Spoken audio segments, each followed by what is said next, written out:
হজ যাত্রা শুধুমাত্র একটি ধর্মীয় অনুষ্ঠান নয়, এটি মুসলমানদের জীবনের একটি গুরুত্বপূর্ণ অধ্যায়। এটি আল্লাহর সন্তুষ্টি অর্জন, পাপ মোচন, একতা স্থাপন, ইতিহাসের স্মরণ, আধ্যাত্মিক উন্নতি এবং সামাজিক পরিবর্তনের একটি মাধ্যম।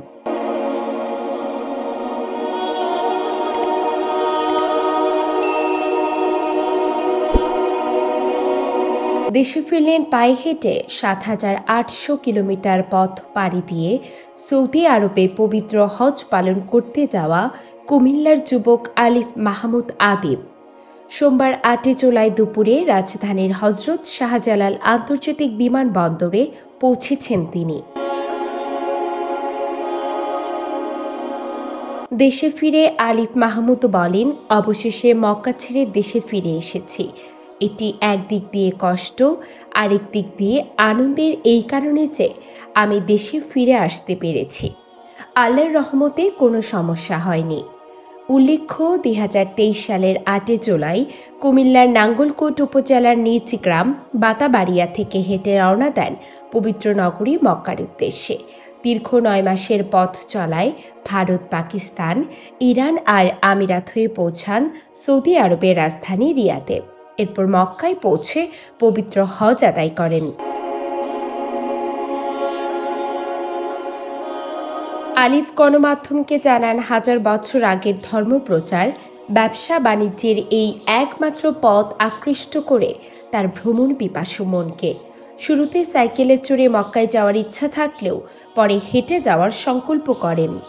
এই যাত্রা কেন এত গুরুত্বপূর্ণ? ধর্মীয় নিষ্ঠা।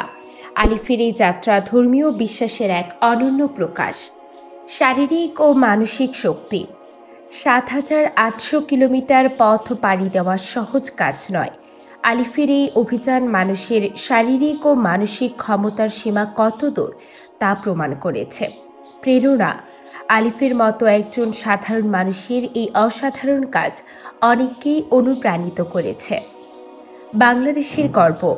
আলিফের এই অভিযান বাংলাদেশের নাম বিশ্বের মানচিত্রে আরও একবার উজ্জ্বল করেছে।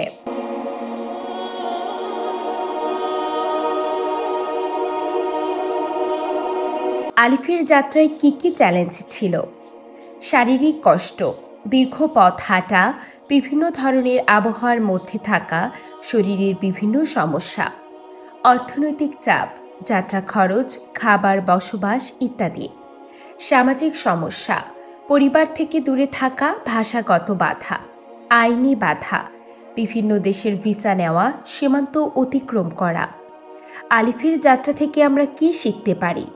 লক্ষ্য অর্জনের জন্য কঠোর পরিশ্রম। সফল হতে হলে কঠিন পরিশ্রম করতে হয়। ধৈর্য ধরা। সব কিছু একদিনে হয় না। নিজেকে বিশ্বাস করা, নিজের ক্ষমতার উপর বিশ্বাস রাখতে হবে। ধর্মীয় মূল্যবোধ। ধর্ম মানুষকে কিভাবে অনুপ্রাণিত করে তা বুঝতে পারা। আলিফের ফিরতির পর কি আশা করা যায়? আশা করা যায় আলিফের ফিরতি বাংলাদেশে এক অনুপ্রেরণার ঝড় তুলবে। তিনি তার অভিজ্ঞতা শেয়ার করে অনেককেই অনুপ্রাণিত করবেন।